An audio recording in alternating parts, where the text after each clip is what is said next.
সব আমার মত মতন হতেই হবে। বৌদি যা বলবো তাই যেন শোনে।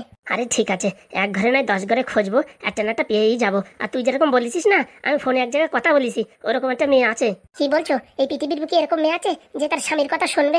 আরে ভাই, পৃথিবীটা কি ছোট নাকি? হ্যাঁ, শুনবে না মানে কি বলছিস? দেখো বাবা, তোমাদের উপর দায়িত্ব দিছি, এখন যেটা ভালো বুঝো সেটা করো। বলছি বিয়ে কিন্তু অত জমজমাট করার দরকার নেই, চুপিসারে করতে হবে। মানে 2-4 জন লোক নিয়ে বিয়ে থা করাই দিলেই হবে। তাই না? তাই কি এটা কি আমার প্রথম বিয়ে? এটা হবে আমার দ্বিতীয় বিয়ে। আর লোকজন যদি শোনে দ্বিতীয় বিয়ে এরকম ধুমধাড়াক্কা করে করছে, সব লোকজন হাসবে তো। আরে ভাই, কিচ্ছু হবে না, বললাম তো হালকা করে বিয়ে হবে। ফুটো, ও ফুটো। হ্যাঁ কাকামশাই, ভিতরে আসেন। বলছি কি, তোমাদের বাড়ি এই লোকটা কোথাতে আসলো? কেন? এটা আমার বন্ধু। বলছি কাকা, আমার অ্যাক্সিডেন্ট হওয়ার পরে তুমি আমার হসপিটালে নিয়ে গেছিলে না? একদম। মানে হাগুদার যখন অ্যাক্সিডেন্ট হয়, হ্যাঁ আপনি নিয়ে গেছিলেন হসপিটালে? আরে বাবা হ্যাঁ, বাড়ি আনতে পারে বকাঝকা করবে, এর জন্য আমি বাড়ি আনিনি। এনার এক জায়গায় বসাই রেখে আমি চলে আইছিলাম। ওসব ছাড়ো, যা হয় ভালোর জন্যই হয়। তুমি এক জায়গায় ছাড়িয়ে আইছিলে বলে আজকে জীবনে এত কিছু আমি শিখতে পারলাম। বলছি কি, তোমাদের খোঁজ করতে করতে দুটো বয়স্ক লোক আইছে। বয়স্ক লোক মানে মামা আসেনি তো? হ্যাঁ, মনে হয় তোমার মামাই। ডাকো ডাকো, ভিতরে ডাকো। কি একটা লজ্জার ব্যাপার রে, এদের বন্ধু বেরোবে কে জানে। সেদিন বাড়ি আনলি পারে কত ঝামেলার থেকে বেঁচে যেতাম। এখন আমি কি বলবো। হ্যাঁ আসেন আসেন, ভিতরে আসেন। বলছি কি, আমার না বিশাল জোরে বাথরুম লেগেছে। হ্যাঁ, আমি একটু পরে আসছি। আচ্ছা। লজ্জার ব্যাপার, এখানে থাকা যাবে না, কেটে উঠি। ভাগ্নে, মামা। আমি কোনো অন্যায় করিনি ভাগ্নে, তবু তুই আমার ছেড়ে চলে আসিস ভাগ্নে। হ্যাঁ জেঠু বলো। বলছি কি বসেন আপনারা এখানে? বসার জন্য আসিনি ভাগ্নে, আমরা এখানে মাপ চাইতে আইছি। না না, মাপ চাওয়ার কোনো দরকার নেই মামা।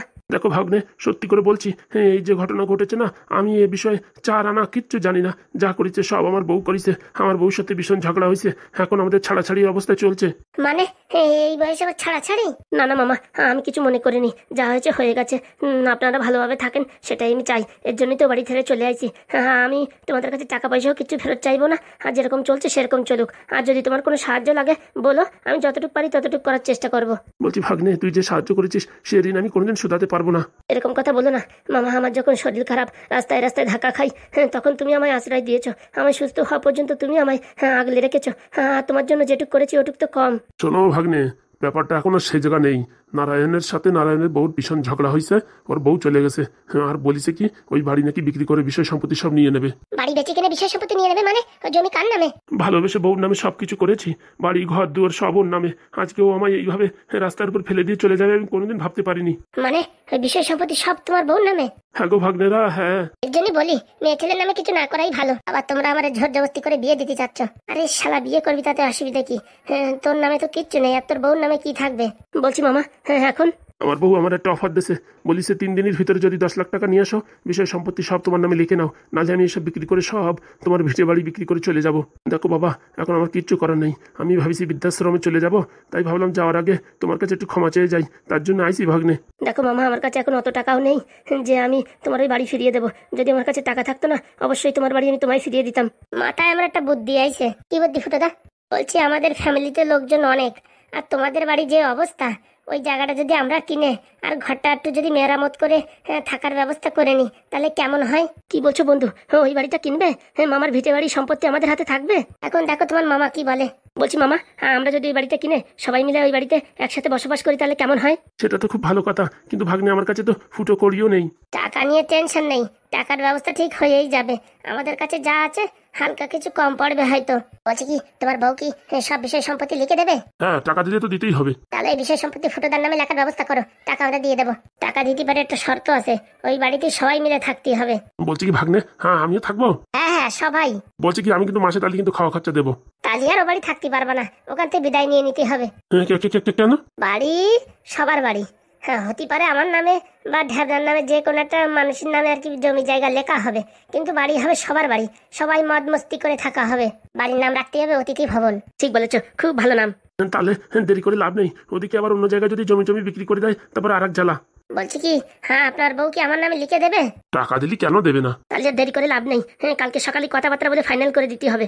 বলছি ভাগ্নে, আমায় ক্ষমা করেছে তো? আরে বাবা, আপনার উপরে তো আমি কোনো সময় রাগ হয়নি মামা। আমি তো মামি এরকম একটা কাজ করেছে বলে আমার মনটা খারাপ, তার জন্য চলে আসি। আমি তো আবার 2-4-8 দিন পরে ফেরত চলে আসতাম। সত্যি ভাগ্নে, তুমি চলে আসতে আবার? তাই না? তাই কি, তোমাদের সাথে থেকে যে মজা তা কোথাও নেই। আর একটা গুড নিউজ, এই হাগুদার ছেলে পাদু একটু এক্সপেরিমেন্ট করতেছে।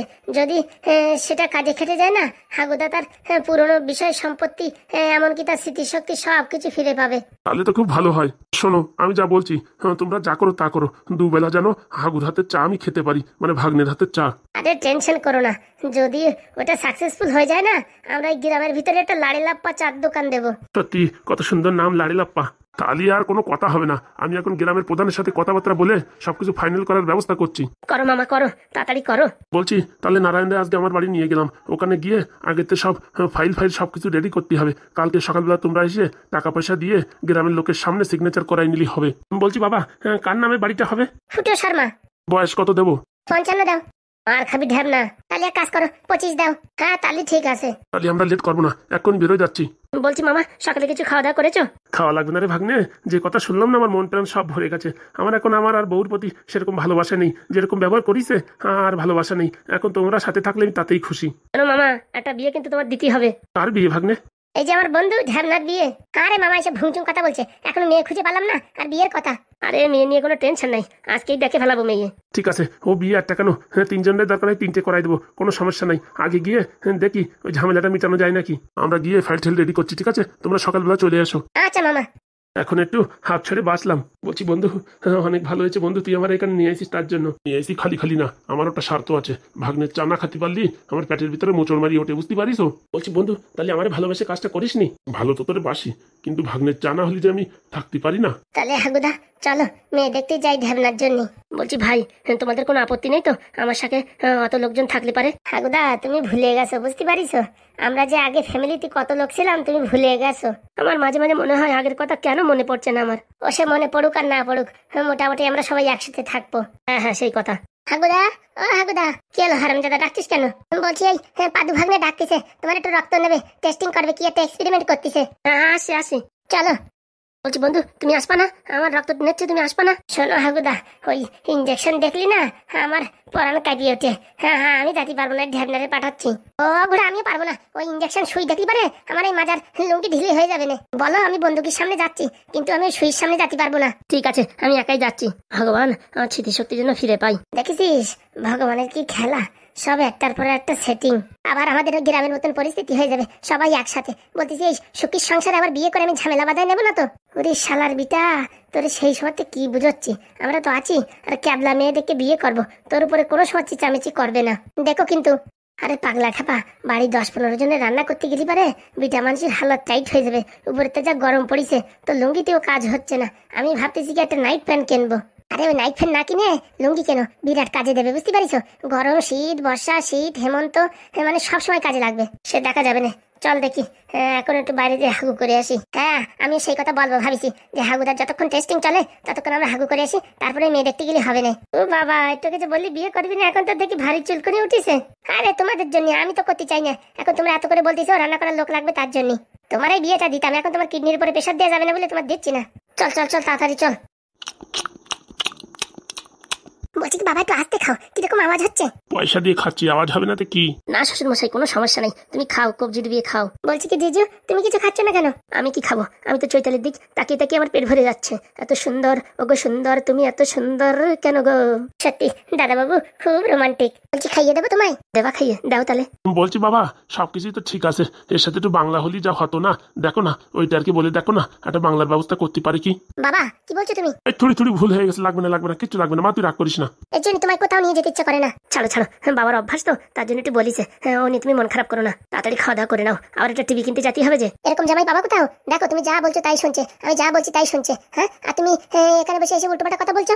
বলছি কি বান্ধবী, সত্যি কপাল করে একটা বর পেয়েছিস, লাখে একটা, মানে কোটিতে একটা। তুই তো চাচ্ছিলি এই বরের সাথে যদি আমার ডিভোর্স হয়ে যায়, উকিলের কাছে নিয়ে গেছিলি যে।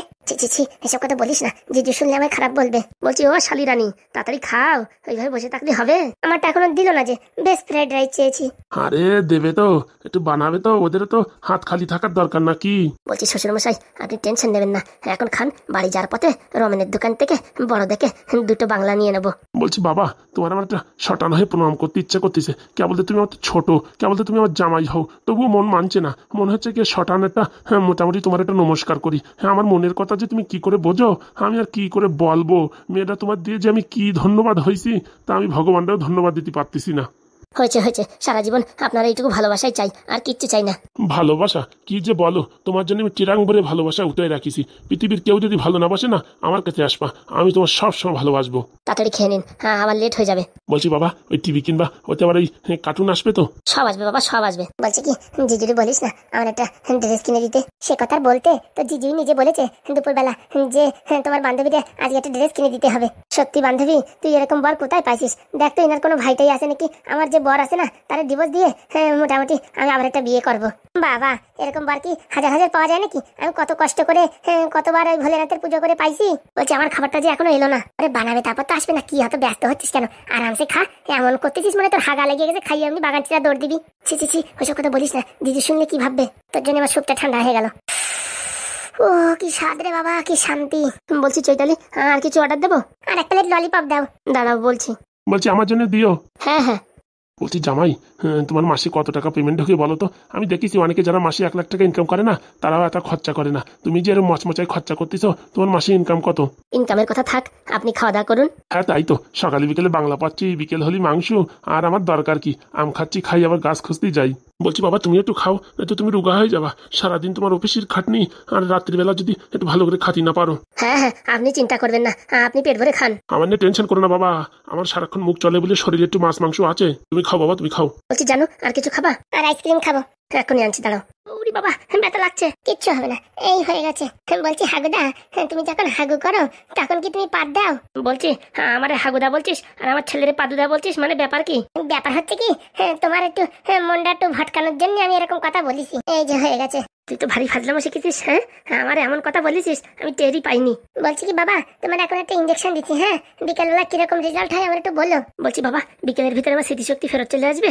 না না, একটু সময় লাগবে, 4-5 দিন তো সময় লাগবেই। আস্তে আস্তে করে কিছু মনে পড়ে নাকি আমি একটু জানিও। আচ্ছা, আমি এখন আসি তাহলে। হ্যাঁ, আমি এখন একটু ঘোরাঘুরি করতে পারবো তো? অবশ্যই পারবা, এসব আয়ুর্বেদিক জিনিসেতে কোনো তোমার সাইড ইফেক্ট হবে না। ঠিক আছে, আমি এখন একটু মেয়ে দেখতে যাচ্ছি। তোর ওই ঢ্যাবনা কাকা আছে না, ওর বিয়ে দিতে হবে। দাও তো বাবা, বাড়ি একজন মেয়ে ছেলে না থাকলে হয় না। সারাদিন এই আলু সেদ্ধ খেয়ে খেয়ে পুরো পেটে পুরো গ্যাস অ্যাসিডিটি অম্বল হয়ে যাচ্ছে। তার জন্য তো আমার এই কাজটা করা। তুমি তাড়াতাড়ি বিয়েদের ব্যবস্থা করো। এই তো, যদি ভালো মেয়ে পাই না, 2 দিনের ভিতরে বিয়ে করাই দেবো। বলছি আর কি শুনলাম, ওই তুমি যে বাড়ি ছিলে ওই বাড়িটা নাকি বিক্রি হচ্ছে? হ্যাঁ, ওই তো 10 লাখ টাকা দিলে দিয়ে দেবে তাই বলিছে। কাকারা কি বললো? কাকারা আর কি বলবে, তুই যা বলবি পাদু তাই। মানে কাকা, আমি যা বলবো মানে তাই? ওখানে থাকতে তোর অসুবিধা হবে না তো কোনো? না না, হ্যাঁ ওটা তো বেশি দূর না, এখান থেকে 2-3 কিলোমিটার। ওই বাসে আপ ডাউন করবো। হ্যাঁ হ্যাঁ, আর ওখানে এক্সপেরিমেন্ট করার জন্য তোর একটা রুমও তৈরি করে দেবো। হ্যাঁ কাকা, এই কথাটা খুব ভালো বলেছো। আমার মনে অনেকদিন থেকে ইচ্ছা ছিল, যখন পয়সা ইনকাম করবো আগে একটা রুম তৈরি করবো এক্সপেরিমেন্ট করার জন্য। আরে চাপ নিস না, আমাদের কাছে যে টাকা আছে ওই চুলকানি তেল বিক্রি করে যাই গুছাইছি, ও সব কিছু হয়ে যাবে। জমি জায়গা কিনে ঘর ফর রিপেয়ার করা সব হয়ে যাবে। বলছি কাকা, কদিনের ভিতরে শিফট হবো আমরা? দেখি, যদি সব ঠিকঠাক থাকে 2-4 দিনের ভিতরে হয়ে যাবে। ঠিক আছে কাকা, তুমি তাই করো। বলছি তোর কোনো অসুবিধা নেই তো? না না, আমার আবার কিসের অসুবিধা? মানে পরে যদি বিয়ে থা করো তখন থাকতে অসুবিধা নেই তো? লাল বেটা দিতে কি কথা বলছিস? ঠিকই বলছে ফাজিল কোথাকার, দাঁড়া তোরে দেখাচ্ছি। হ্যাঁ দাদা, তাড়াতাড়ি চলো, মেয়ে দেখতে যাবো। চলো চলো তাহলে চলো। বলছি কাকা, বাবার ইঞ্জেকশন দিছি, যদি মাথা টাথা ঘোরায় একটু ধরে বসো। আর মেইন কথা, পুরোনো কথা যদি কিছু মনে পড়ে আমার একটু জানাইও, যে কতদিন আগের কথা মনে পড়ছে। আর সন্ধ্যার সময় আবার কোন রকম ডোজ দিতে হবে সেই হিসেবে কাজ করতে হবে, ঠিক আছে? ও নিয়ে টেনশন নিস না, পুরো পাই টু পাই হিসাব দিয়ে দেবো তোরে। আচ্ছা ঠিক আছে, ভালোভাবে আসো। তোর কাকিমা খুঁজতে যাচ্ছি, টেনশন নিস না। বলছি কাকা, তুমি এটা করে নিলে ভালো হতো না? না রে ভাইপো না, ওই ঢ্যাবনার দিয়ে আগে টেস্টিং চালাই। ঠিক আছে, হ্যাঁ একজন তো করো, আর আলু সেদ্ধ খেতে খেতে ভাল লাগে না। ঠিক আছে, তোর জন্যই তত চিন্তা। তোর মাথায় একটু বুদ্ধি শুদ্ধি আসবে, ভালো মন্দ রান্না খাবি, তার জন্যই তত তোড়ঝোড় করে বিয়ের ব্যবস্থা করা হচ্ছে। ঠিক আছে, আসো হাগুদা, তাড়াতাড়ি আসো। আইসি। না দিদি, ধরো তোমার তেল। বলছি তোরা তো লাগাচ্ছিস, তোদের মাথায় চুল এখনো যে আসেনি? না না, আসছে তো, হাত দিলে শিরশির করে বাচ্চে, মশারি কি লাগছে? সব কথা ছাড়। বলছি হাগু কেমন আছে? আছে আছে, ভালো আছে। ব্রেন স্মৃতিশক্তি সব হারায় গেছে, কাউরি চিনতে পারছে না। তাহলে তো ভালোই হলো, এই ঘর ফরার দখল করতে আসবে না। হ্যাঁ হ্যাঁ, আমারও মনে হয় আসবে না। বলছি কবেলা করে লাগাবো তেল? সকালে, দুপুরে, রাত্রি 3 বেলা লাগাবা? বলছি অত লাগালে আমাদের মাথায় তো হবে না রে, তোমরা যে কদিন লাগাইছো তার কি হবে? বলছি তেল লাগানোর সাথে সাথে একটা ফ্যাসিলিটিও আছে, আর একটা ক্যালসিয়ামও আছে। মানে? ওই যে পাদুর বাচ্চা পাদু, 1.5 ফুটে মালটা, ওই মাল কি জিনিস আবিষ্কার করেছে তো জানো? কি জিনিস আবিষ্কার করেছে? কি একটা মুচাকল। ওই মুচাকলে যার আধার কার্ডের নাম্বার দিয়ে টিপ দেবে, সে কোথায় আছে জানা যাবে। হ্যাঁ, এখন দিন হয় নাকি? ওরে বাবা, তুমি কি বলছো? তুমি জানো ও তোমার ছেলে তো না, মনে হয় কি বিষধর কেউটো। এই কোনদিন হতে পারে? আরে হ্যাঁ, ওর নাম রাখিছে মুচাকল। হ্যাঁ দিদি সত্যি। হ্যাঁ, প্রথম শুনলাম আমি। আর কি জিনিস আবিষ্কার করেছি জানো? এই তেলের ভিতরে কি সফটওয়্যার না কি ভরে দিয়েছে তা কে জানে। বলতেছে কি ওদের পিছনে যদি খোঁচাখুচি করতে যাও না, ওখানে এমন একটা সুইচ টিপ দেবে না, এই চুলির সাথে সাথে ভুরু উঠে যাবে, দাঁতও গুঁড়ো হয়ে যাবে, পুরো ভোবড়া হয়ে যাবা। কি কথা বলছিস? তাহলে আমি আর লাগাবো না। যদি আমার ভুরু উঠে যায়, দাঁত ভোবড়া হয়ে যায়, তাহলে খাবো কি করে? আরে বাবা, তার চেয়ে ভালো ওদের পিছনে খোঁচাখুচি না করলে কোনো সমস্যা নেই না। হ্যাঁ, আমরা তো ছেড়ে দিচ্ছি শয়তানি বজ্জাতি। অন্য মানুষের পিছনে খোঁচাখুচি করবো, কিন্তু ওই পাদুর পিছনে খোঁচাখুচি করতে যাবো না, বা ওই ফুটো ঢ্যাবনা ওদের পিছনে খোঁচাখুচি করতে যাবো না। এই এরকম কি তৈরি করলো? তেলের ভিতরে সফটওয়্যার ভরে দিয়েছে। শালা এতদিন জানতাম মোবাইল, কম্পিউটার, ল্যাপটপ, ট্যাবলেট ফ্যাবলেটের ভিতরে সফটওয়্যার হয়, এই তেলের ভিতরে সফটওয়্যার হয় প্রথমবার শুনলাম। ওটা কাজ ছেলে দেখতে হবে না। ভাগ্য ভালো আমার ওই তেল লাগাতে হচ্ছে না, নাই তো আমারও মনের ভিতরে সবসময় ভয় থাকতো যে কোনো রকম ফাজলিমিতি করলে ভুরু মুরু সব উঠিয়ে যাবে। বলছি দিদি, তুমি এরকম হাসিয়ে না। ও যে মাল, বুঝিস, ওই এমন কিছু তৈরি করতে পারে, ওই মুচাকল দিয়ে যদি মানুষ খুঁজতে পারে, ওই মুচাকল দিয়ে তোমার মাথায় তেলও ফেলাতে পারবে, বুঝতে পারিস? কি বলছিস? হ্যাঁ, এইসব কথা বলে ভয় দিস না। ভয় না? হ্যাঁ, ছোটবেলা তুমি ওদের মারিয়ে ফেলাতে চাইছিলে না, সেই সময় ভালো কাজ করতে মারিয়ে ফেলালি। ও যেটা জিনিস হয়েছে না, বলে বোঝানো যাবে না। ও শালা কি না কি তৈরি করে ফেলায়, কেউ ভাবতেও পারবে না। কি না কি তৈরি করে ফেলায় মানে? এখন ওর বাবার পিছনে পুদ্দারি করতেছে। হ্যাঁ, ওর বাবার কোনো ডাক্তার স্মৃতিশক্তি ফেরত করতে পারেনি। এখন তোমার ছেলে পাদু ও কি টেস্টিং ফেস্টিং করতেছে নাকি ওর বাবার স্মৃতিশক্তি ফেরত করে আনিয়ে দেবে।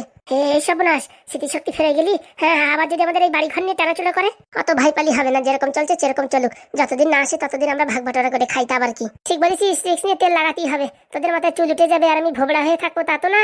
এতদিন তো ভারী শান্তিতে ছিলাম, তুই যে কি খবর দিলি। হ্যাঁ, এখন তো আমার হাঁটু কাঁপুটে গেছে। কেন? ওদের গোষ্ঠীর যত লোক আছে, হাগু পাদু ফুটো ঝ্যাবনা ম্যাবনা, সবাই তো আমার উপরে বেশি রাগি আছে। যত নষ্টের গোড়া তো আমি। হ্যাঁ, আমার উপর যদি কোনো রকম টেস্টিং চালু করে, আমার ব্রেন যদি স্মৃতিশক্তি হারাই যায়, তখন আমি কোথায় যাব? কিচ্ছু হবে না। হ্যাঁ, কি বলিস? ওদের পিছনে খোঁচাখুচি না করলে ওরা আমাদের কিচ্ছু করবে না। আর যদি খোঁচাখুচি করিস, ওখান থেকে সফটওয়্যারে আপডেট করে দেবে, আর এখানে সব কিছু ফ্যাক্টরি রিসেট হয়ে যাবে। হ্যাঁ মরিছে। হ্যাঁ বাবা, ওদের পিছনে কারি করা যাবে না। নাও নাও, তাড়াতাড়ি লাগাই নাও। আমরা অনেকদিন লাগাইছি তো, এখন তুমি 3 বেলা লাগাও। যাই হবে, রিক্স একটা নিতেই হবে। কি বলিস? তাই না? তাই কি? আর আমাদের বলিছে তো 1 মাসের ভিতর যদি চুল না ওঠে আবার যাই দেখা করতে বলিছে। বলছি তোরা তো এন্ট্রি মারি আইছিস, আমার তো আর এন্ট্রি মারা নাই না, আমি তো যেতে পারবো না। না আরে টেনশন নিয়ে না, একই তেল লাগাই যখন তোমার চুল উঠিছে আমাদের চুল উঠিছে, তাহলে একই জিনিস করে তোমারও চুল আসবে। টেনশন করো না, তাই যেন হয়। শালা আমার ছেলের মাথায় এত বুদ্ধি, তার যদি অর্ধেক আমার মাথায় থাকতো, তাহলে তো মোটামুটি অনেক কিছু করে ফেলাতাম। এই বছর খানিক ঘুরে গেল, এতদিন কুমতলব ঝগড়াঝাটি পরামর্শ করে হাগুর কাছ থেকে 2 টাকা ছাড়াতে পারলাম না। বিকেলে সাধু বাবার কাছে যেতে হবে, বড় দেখে একটা তাবিজ বানাতে হবে, যে আমার উপরে যেন কোনো দৃষ্টি ফিষ্টি বা সফটওয়্যার মাফটওয়্যার অ্যাটাক না করতে পারে। যাই দেখি, একটু চা খাই গিয়ে মাথায় টেনশন উঠে গেছে। টাকা দেখছো কি? লাগাও না তো টাকে তেল। যাই দেখি স্নান করে এসে তারপর লাগাবানি। ঠিক আছে, আমরা একটু রেস্ট করি। তা বলছি জামাই ষষ্ঠী কেমন খালি? খাইছি ভালোই। যাক, তোরা তো তার জামাই ষষ্ঠী খাতে পারিস, আমাদের কপালে তো আর জামাই ষষ্ঠী নাই। জামাই ষষ্ঠী খাই যে আনন্দ ছিলাম, আসার সময় যে কথা বললো বটন টিভি দিলি সব নাকি ভোবড়া হয়ে যাবে, তাই নিয়ে এখন টেনশনে আছি। আরে যা হবে হবে, এত ভেবে লাভ আছে? ঠিক বলিস। কি হয়েছে? আবার এই বাড়ি আইসো কিসের জন্য? বলছে কি, হ্যাঁ এই বাড়িটা ছেড়ে দিতে হবে। মজার মূল্যক নাকি? আরে বৌদি, এমনি না, টাকার বিনিময়ে। সে কথা তো আগেই বলেছি, 10 লাখ টাকা নিয়ে কালকে দিন অবধি তোদের কাছে সময় আছে, নাহলে আমি এই ফড়ে ধরে বিক্রি করে দেবো, দালাল ধরে। বলছি কি, তুমি কি আমার সাথে সংসার করতে চাও না? তোর কাছে কি আছে? কিচ্ছু নাই আমার এখনো, বুঝিস? চুলটা যদি কলপ করে কালো করি না, এখনো ছেলে পেলের অভাব নাই, মনে রাখিস। ওই কথা বলে বলেই তো আমার সারা জীবন ভয় দিয়ে গেলে। ভয় না দেখে নিস, বুঝেছিস? ওই প্রাইমারি স্কুলের মাস্টার তার বউরির ডিভোর্স দিয়ে দিয়েছে, বুঝতে পারছিস? ও সিঙ্গেল আছে এখন, যাই ওর সাথে বিয়ে করবো। এরকম কাজ তুমি করতে পারবা? বুড়ো বয়সে তুমি এখন আবার বিয়ে করবা? শোনে ঢ্যাবনা, আমি কি করি কি না করি তোরা তো জ্ঞান দিতে হবে না। তোরা যদি জমি চাষ, কালকের ভিতরে টাকা নিয়ে আসিস। ও নিয়ে টেনশন করার দরকার নেই, বুঝতে পারিস? জমি কালকে আমরা নেব, গ্রামের লোকজন ডাকো, কালকে সই স্বাক্ষর করা হয়ে যাবে। এমন কথা বলছিস? টাকা মনে গুছানো হয়ে গেছে? টাকা নিয়ে চিন্তা করো না, টাকা রেডি হয়ে গেছে। কি? টাকা রেডি হয়ে গেছে? সারা জীবন কাজ করে 1 লাখ টাকা গুছাতে পারলি না, আর তুই একদিনের ভিতরে 10 লাখ টাকা গুছাই ফেললি। ও আমরা অনেক জায়গাতে হাত টুট পেতে টেতে যে করে হোক পয়সা গুছাইছি, তুমি কালকে সই স্বাক্ষর করে দিও, ঠিক আছে? হ্যাঁ করে দেবানি, গ্রামের লোকজন ডেকে রাখিস, কোনো সমস্যা নেই। আসুন, তোর ওই ডিভোর্স পেপারে সই করতে হবে, কিন্তু মনে রাখিস। ঠিক আছে, তুমি যখন আমার সাথে সংসার করতে চাও না, তোমার আর জোর করে বেঁধে রেখে কি করবো? হয়েছে, অত ইমোশনাল কথা বলিস না, ঠিক আছে? সবকিছু কাগজপত্র রেডি করে নিয়ে আসিস, গ্রামের লোকজন ডেকে। আচ্ছা। আসুন, এই বাড়ি কোনো জায়গা নেই, এখান থেকে বিদায় নে। ওইখানে থাকবে না, আমার বাড়ি থাকবে। বন্ধু বন্ধু তালে রাতি, বন্ধু যেদিন দেবে পাচাই রাতি, সেদিন বসবে, কেমন লাগে? সেটা আমরা বুঝে নেবো। যা পারিস করে বেড়া, তাতে আমার দেখার দরকার নেই। ঠিক আছে, আসি। ও এত ইমোশনাল ভাবে বলার দরকার নেই, তুই বিদায় হতো। চল বন্ধু, চলো। বলছি মালগুলো 2 দিনের ভিতরে 10 লাখ টাকা কোথা থেকে কুচায় ফেলালো? হ্যাঁ, আমার কি দামটা কম বলা হয়ে গেল নাকি? এক কাজ করতে হবে, কালকে সবাই যখন ডাকবে না তখন প্যাঁচ মারতে হবে, তখন বলতে হবে 10-এ দেবো না, মোটামুটি 12-13 বালবো। 1 লাখ যদি বেশি পাওয়া যায় আসে কন্তে, সেই টাকা দিয়ে মোটামুটি অনেক কিছু কেনা যাবে। আর আমাদের বাপের বাড়ির ভিটে ওখানে একটু রিপেয়ারও করা যাবে। 10 বলা কম হয়ে গেছে রে, ভুল হয়ে গেছে, 15 বলার দরকার ছিল। কালকে দাম বাড়াই দেবো, কালকে 13-14 বলিয়ে দেবো, নয়তো 15 বলবো, তারপরে সবাই রিকোয়েস্ট করার পরে 10-12 বিক্রি করে দেবো। শালা এত কম দামে দিয়া ভুল হয়ে গেছে। আসলে কোনোদিন আমি ভাবতে পারিনি এই বুড়ো এত টাকা গোছাতে পারবে। এই বুড়োর কি আগে বিষয় সম্পত্তি ছিল না কোথাতে হাত পাতিছে কে জানে। অত ঘোরা দেখার দরকার নেই, আমার টাকা পেলেই হলো। ঝপ করে আমি মাস্টারের সাথে বিয়ে করে সুখী জীবন কাটাবো। খালি এদিকে ঘুরতে যাবো, ওদিক ঘুরতে যাবো, বাবারে বাবা মস্তি মস্তি। আর এই বুড়োর কাছে যে টাকা পাবো সব টাকা ফিক্স করে দেবো। আর যাবো না বেগুন তুলিতে। তো এই কমেন্ট আমার খুবই ভালো লেগেছে।